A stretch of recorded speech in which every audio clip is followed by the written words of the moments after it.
Yo, it's Guido coming at you with the Tactics Talk, and we have been having a lot of fun with the triangles. Let's just get some damage off this Iron Arnie. No, we're just bounce or miss or something. I did get lit right there. Casemate's kind of difficult to use on this corner. We are here on Manheim line. Spawned into the, southwest spawn right there. Got the usual scrum going on down the south. I've come up to the north to try to support these guys, and we're going to talk about triangle stuff, which generally requires you, well, any winning in this game requires you generally to be in the game towards the end. If you're going to increase your ability to win in this game, then you're going to make sure that you are around towards the end of the game. So that means careful aggression. The aggression is required to get early damage and early shots. The carefulness is required to stick around and be in the game. All right, so that guy dies. I get a bounce from the 832. This is not a massive damage game. Obviously, I would prefer to do a whole bunch of damage and be at the end of the game. That's great. But sometimes that possibility just isn't there. You know, what are my options in a casemate? Well, I come up here to support these aggressive guys, or I could be sitting way down there where the Emil-2 is, or camping where the 26E4 is, super Pershing up on the top. It's a casemate, man. There are limited spots where it can be useful early on. And if you go over aggressive, you can cause yourself issues with maintaining your hit points. So the 832. All right, so we've got quite a few guys there. The BZ68 goes around. The Caliban is still sitting here. I have to be careful because almost every time I come around that corner, I'm getting spotted. I'm hoping this tree down here is doing something for me. I have no idea. I don't use it very much. So if somebody knows whether this spot has any kind of camo whatsoever, let me know. And now it's a bit of a waiting game. I am watching the south. That looks like a potential problem down there. They have a hard push going on. That's where the majority of their tanks are. And all of a sudden we lose a 101 in the Tortois. And it's looking like that's a bad situation. What do I know about that south situation? I know that if you have enough campers sitting back there, you can shred them pretty badly.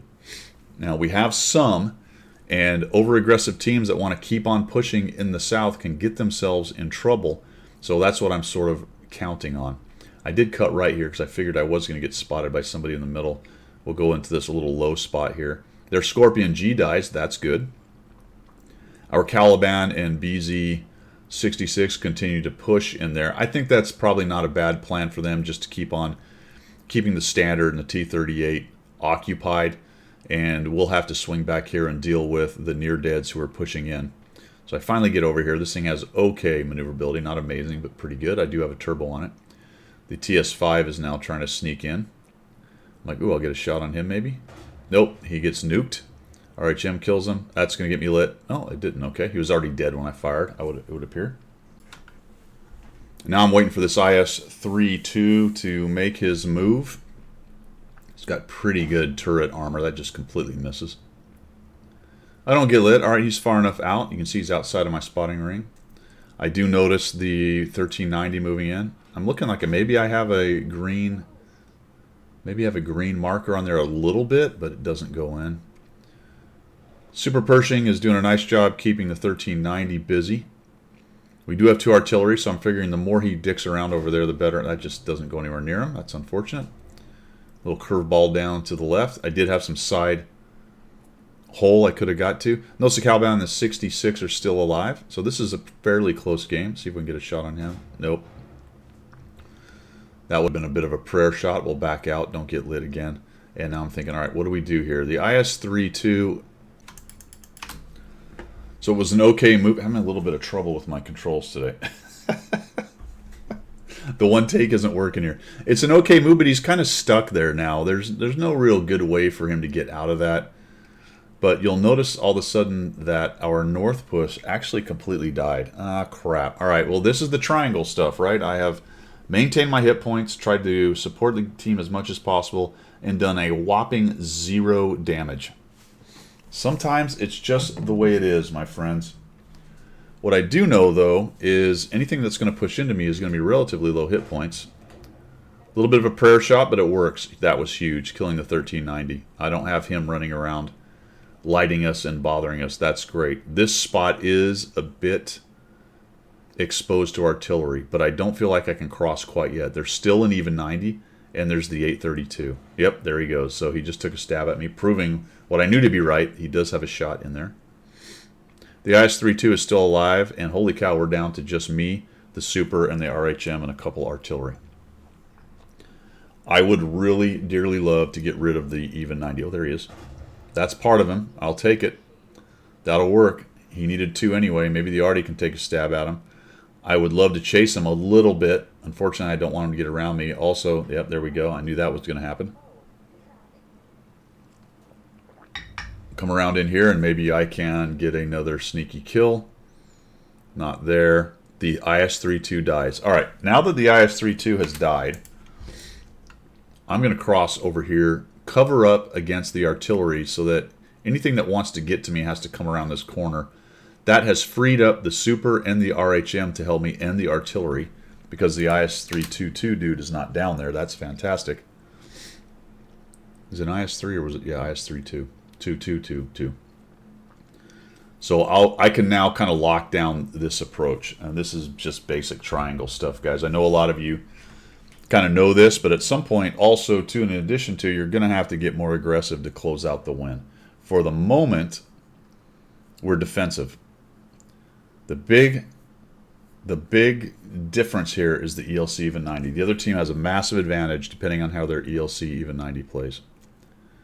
Oh, okay. Our ISU's moving up. He's fairly low hit points. We get a light on him.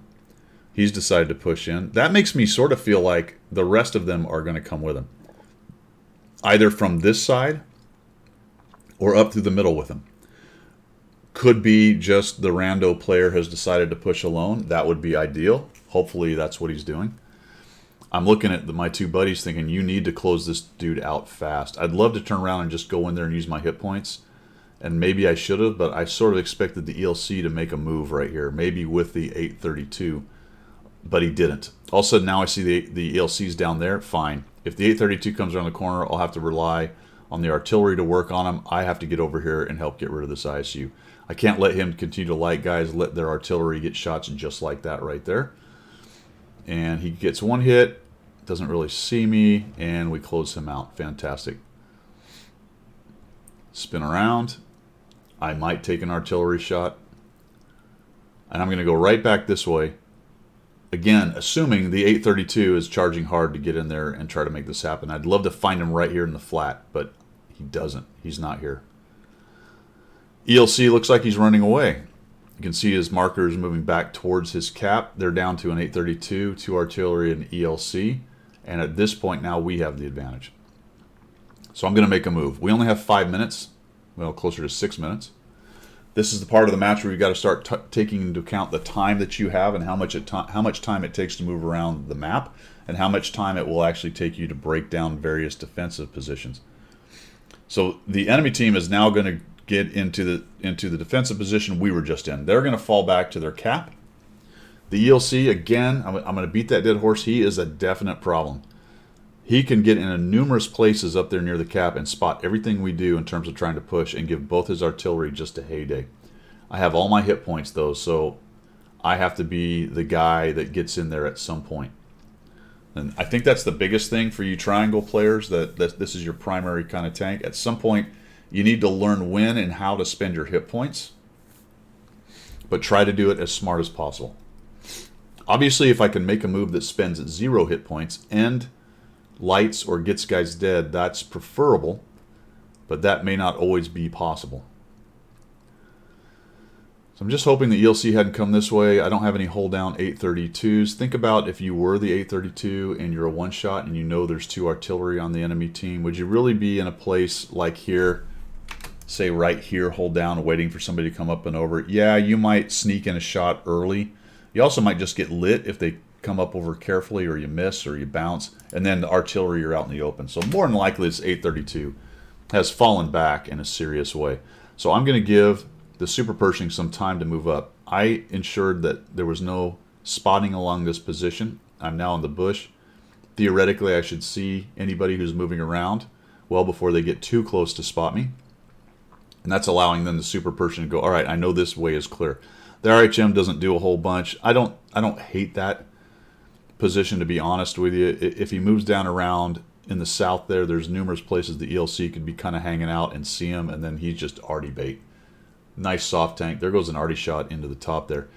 I looked at that and went, well, that seems like a fairly obvious spot for somebody to be up in the corner there at about A0.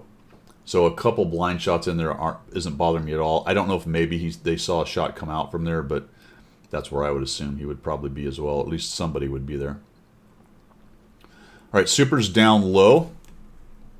You can see him moving through right there. Doesn't get spotted, doesn't get artied, which further makes me believe they're really back in the corner. So they've given up all this part of the map right here. Honestly, the ELC, I'll tell you what, man. If I was at ELC, I'd have got into this bush right here. Because he would have seen probably me, actually, as I crossed. And I'd have taken some arty shots. And definitely the Super. And probably would have got the Super dead. So he really needed some standoff. He was the guy that was going to allow that to happen. But you can also do that back by their cap. It's just a little bit of a forward spot. Would have been nice. In fact, he probably could have lit the Super early and then bailed. And the Super would have never seen him, and a couple shots would have gone onto the Super, but that's not what happened. M5355 has good SA. He says he's at 8 hit points. That's great. One of the things you get with artillery is they have the top-down view, and they can see a lot of stuff when they're lit. Something that might have been lit across the map you didn't see, they have SA on. So Super kind of sneaks up in there, takes a couple peeks, backs out, and now I know, now is my time, right? The Super got in position. I kind of wished he hadn't gone up there. Artie goes in on him. Now I know he's been spotted. And I've got to make something happen. It's unfortunate the RHM has not moved forward. I'm a little bit unsure what he's thinking right there. I mean, obviously he's thinking he doesn't want to get killed. But based on both of us just moving across the open, unless the ELC is way down south, which I kind of doubted at this point, he can move. And finally, it looks like he figured it out. All right, I eat a shot from the ELC. Then I find one of the artillery, eat 2 shots from the ELC. All right, know where he is. I just figure I got to get up here and make this happen. All right, fine. We'll nuke him. 832 bounces. That works for me. More than likely, the ELC is reloading. He has quite a long reload. Notice the Super's going around the other way. I was kind of rocking back and forth there, figuring that the other artillery was going to hit me. So I'm trying to just find the ELC or something, get a light on the 832 if he's foolish enough. All right, there he is. I think I was seen the whole time, guys. So wherever the ELC was, I kept rocking back and forth, coming up a little too high. I'm pretty sure I was lit that whole time. I lost a lot of hit points doing that. I finally start to get some guys in position right there. There's the even 90. Once he backs out from that spot, I'm just going to take that opportunity to dive down here and get low. Even if he sees me, he won't have as good a shot on me. That'll work. Super's going after him. I do get lit. Kind of expecting to get nuked by the Arty at any point right here. I see him. He's up there. Oh, shoot. Boom. And now we've got the RHM trying to take on the even 90. We have the 2 artillery. We got 1 even 90 to get rid of. RHM's pushing in. We're coming from 2 directions. We're both basically one-shots to the guy. There he is. And we nuke him. I think he was still on a reload right there, based on he didn't just aim in and kill the RHM. All of that for a whole 1,392 damage. Ended up with 5 kills right there. So it's fine. Not that I have to tell you what's fine in terms of how you play your game. You play the game you want to. I will say that I'm not bothered by triangles that hang out in fire support positions, giving good fire support. Especially if mid to late game, they get out there and use those HPs and figure out where guys are and help break it down. And if you can save those HPs and then mid to late game are able to spend them in the right way towards the end and help win the game, that's absolutely fantastic. There's no issues with that. It's the guys who kind of sit in the back the whole time. And I think the RHM was sort of doing that to some extent. Although, to be fair, he did a lot of work, I think, down in the south as they were pushing in, hanging out in the bush. It's an RHM, so you would expect it to be trying to be a camo sniper. They did do a nice job of blunting that push, allowing me to come back down, help them a little bit, stop that, and then once we got this first scout down and killed the ISU, then it turned around, and then we had to figure out how to push into their cap and take them out. There you go. Lots of things to think about. Old triangle man right there. I am actually learning a lot about it myself. I have a lot of TD games, but it is not my most played class. So it's been very interesting, as especially with the new meta, trying to figure out, how am I careful enough in my triangle that I can survive, but also how can I be aggressive enough to chip in when I need to. Now, clearly, I'd love to have 3 grand or something. That would have been better than only doing 1,392. I did take a couple shots earlier that bounced. I could have got some damage out of those. Wow, wow, all that stuff. So it's always a balancing act in there. But in terms of how this game went down, pretty happy with the results and the decisions in there. That's all I've got. Let me know what you guys think down below in the comments. We will see ya.